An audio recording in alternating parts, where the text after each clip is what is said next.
First, Lisa Kalorti speaks with Margot Halbert, communications and consulting expert from Positive Persuasion. Margot is highly experienced and brings a wealth of knowledge to the table in the art of communication, influence and presentation. Lisa started by asking Margot what motivated her to specialise in assisting others to communicate more effectively. Oh, Lisa, I'm very passionate about people, and I started after doing accounting. I went into business development and a sales role, and I got really passionate about selling and influencing. And I soon learned that I loved learning and communication in a business context. So that's what really motivated me, was how to communicate more effectively to win more business in the first place. But I loved working with people. Well, who do you mostly work with in your workshops and one-to-one sessions? You did mention business. It's typically business. I do a range of things because I do some volunteer work as well with different organisations, but typically I'm working with major businesses and typically with leadership teams, but it will vary because sometimes I might have younger graduates and professionals, those sort of people coming through, but it's mostly in that leadership area. Well, it sounds like you cover a lot of different ground there. You must be quite flexible and able to tailor what you do to different people.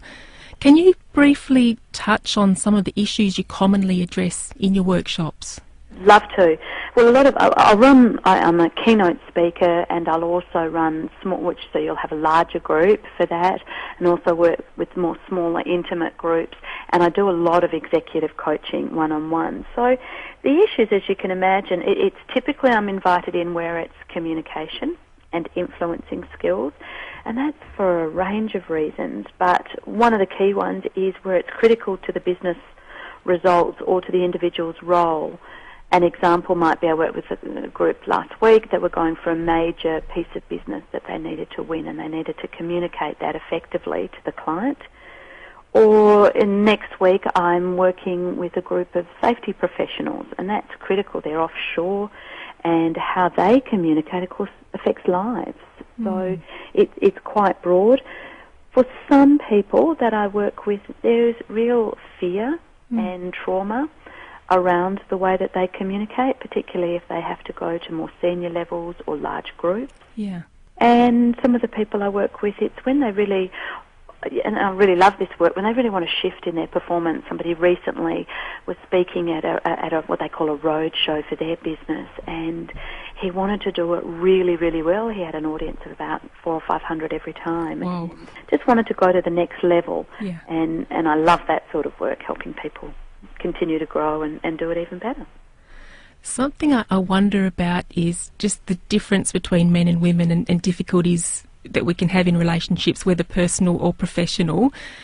Men and women may naturally communicate in different ways. What do you see as the differing communication strengths between men and women?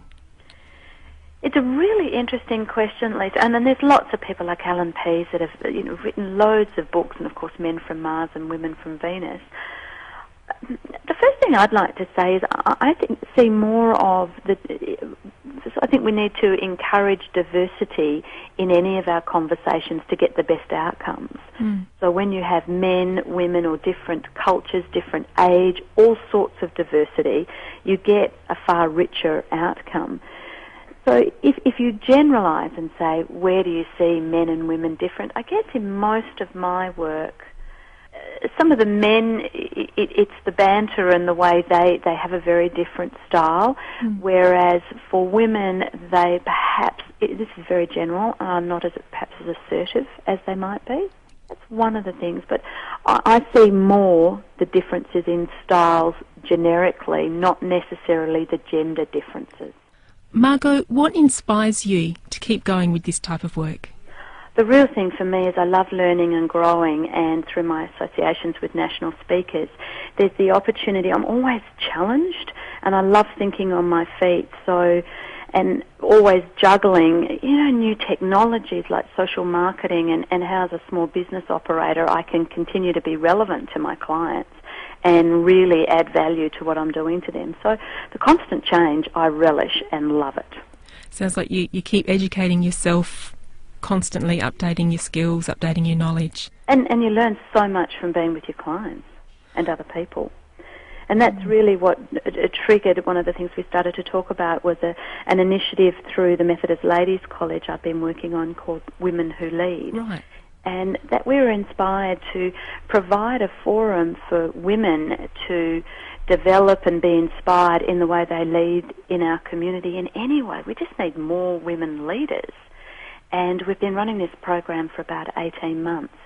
Very low cost of a movie ticket, and bringing different women in all sorts of roles as role models to teach and inspire other women of how they might step up and step out in the way that they lead. And we're really making a difference there. That was Lisa Colorti speaking with Margot Halbert, communications and consulting expert from Positive Persuasion.